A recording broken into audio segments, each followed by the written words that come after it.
ಆದ್ರೆ ಇಲ್ಲಿ ಗಡಿಭಾಗದಲ್ಲಿ ಇದು ಅತಿ ಸೂಕ್ಷ್ಮ ಪ್ರದೇಶ ಆಗಿದ್ದು, ಬೆಳಗಾವಿ ಜಿಲ್ಲೆ ಅತಿ ಸೂಕ್ಷ್ಮ ಪ್ರದೇಶ ಆಗಿರೋದ್ರಿಂದ ಇಲ್ಲಿ ಹಲವಾರು ವರ್ಷಗಳಿಂದ ಕನ್ನಡ ಪರ ಸಂಘಟನೆಗಳೆಲ್ಲ ಕೆಲಸ ಮಾಡ್ಕೊಂಡು ಬಂದಿಲ್ಲ. ಕೆಲವೊಂದು ಕೇಸ್ಗಳನ್ನು ಹಾಕೊಂಡಿದ್ದೀವಿ, ಬಹಳಷ್ಟು ಒಂದು 20 ಕೇಸ್ ಇದೆ. ಮಾನ್ಯ ಮುಖ್ಯಮಂತ್ರಿಗಳಿಗೆ ಕೊಟ್ಟಿದ್ದೆ, ಅದಕ್ಕೆ ಅವರು ಹಿಂಬಾಲ ಕೂಡ ಕೊಟ್ಟಿದ್ದಾರೆ. ಅದನ್ನ ನಮಗೂ ಮನವಿ ಮಾಡ್ತಾ ಇದ್ವಿ ಸರ್. ಈಗ ಮೊನ್ನೆ ಕೂಡ ಮಧು ಬಂಗಾರಪ್ಪನವರು ಬಂದಿದ್ರು, ಕನ್ನಡ ಉಳಿಬೇಕಂತಂದ್ರೆ ಕನ್ನಡ ಶಾಲೆಗಳು ಉಳಿಬೇಕು. ಈ 4,000 ಶಾಲೆಗಳಿದಾವ ಸರ್, ಅದನ್ನ ದಯವಿಟ್ಟು ತಮ್ಮ ಜೊತೆಗೆ ನಾವೆಲ್ಲ ಇರ್ತೀವಿ, ಅವು ಕನ್ನಡದಲ್ಲೇ ಆಗುತ್ತೆ. ಅದ್ರ ಜೊತೆಗೆ ಮಾನ್ಯ ಮಧು ಬಂಗಾರಪ್ಪರು ಬಂದಾಗ ಕೂಡ ಶಿಕ್ಷಕರ ನೇಮಕಾತಿ ಆಗುತ್ತೆ. ಈಗ ಕನ್ನಡ ಶಾಲೆಗೆ ಅಥವಾ ಸರ್ಕಾರಿ ಶಾಲೆಗಳಿಗೆ ಅಸಡ್ಡತೆ ಯಾಕೆ ಬರ್ತಾ ಇದೆ ಅಂತಂದ್ರೆ, ಅದು PUC ಕಾಲೇಜ್, PU ಕಾಲೇಜ್ ಆಗಿರ್ಬೋದು, ಪದವಿ ಪೂರ್ವ ಕಾಲೇಜ್ ಆಗಿರ್ಬೋದು, ಆಮೇಲೆ ಪ್ರಾಥಮಿಕ ಮತ್ತು ಪ್ರೌಢ ಶಾಲೆಗಳಾಗಿರ್ಬೋದು, ಸರಿಯಾದ ಶಿಕ್ಷಕರು ಅಲ್ಲಿ ಇಲ್ಲ. ಆ ಸರಿಯಾದ ಶಿಕ್ಷಕರು ಇಲ್ಲದೆ ಇದ್ದ ಕಾರಣ ಮಕ್ಕಳಿಗೆ ಗುಣಮಟ್ಟದ ಶಿಕ್ಷಣ ಮತ್ತು ಪರಿಣಾಮಕಾರಿ ಬೋಧನೆ ಸಿಗ್ತಾ ಇಲ್ಲ.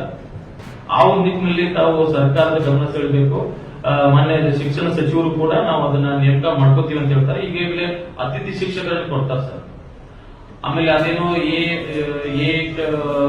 ಇದು B.C ಅಂತ ಹಿಂಗೇನೋ ಮಾಡ್ಕೊಂಡಿರ್ತಾರೆ ಕೆಟಗರಿ, ಅದು ಅವ್ರಿಗೆ ಗೊತ್ತಿದ್ದಾರೆ. ಅವರು ಹಳ್ಳಿಗಳಿಗೆ ಹೋಗ್ತಾ ಇಲ್ಲ.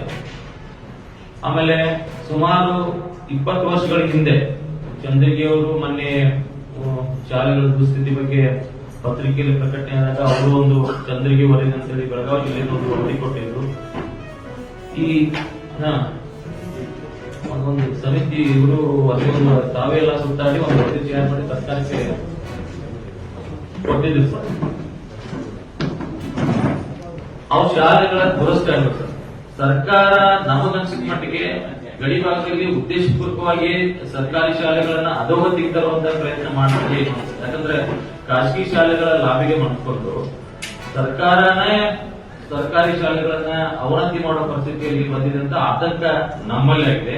ಅದಕ್ಕಾಗಿ ದಯವಿಟ್ಟು ಇದನ್ನ ಮಾನ್ಯ ಮುಖ್ಯಮಂತ್ರಿಗಳಿಗೆ ತಾವು ಕಲ್ಪಿಸುವಂತ ಕೆಲಸ ಮಾಡಬೇಕು. ಗಡಿಭಾಗದ ಶಾಲೆಗಳು, ಅದರಲ್ಲಿ ಸರ್ಕಾರಿ ಶಾಲೆಗಳು, ವಿಶೇಷವಾಗಿ ಸರ್ಕಾರದ ಕೇಂದ್ರ ಸರ್ಕಾರದಿಂದಲೂ ಅನುದಾನ ಬರ್ತದೆ ಸರ್ಕಾರಿ ಶಾಲೆಗಳಿಗೆ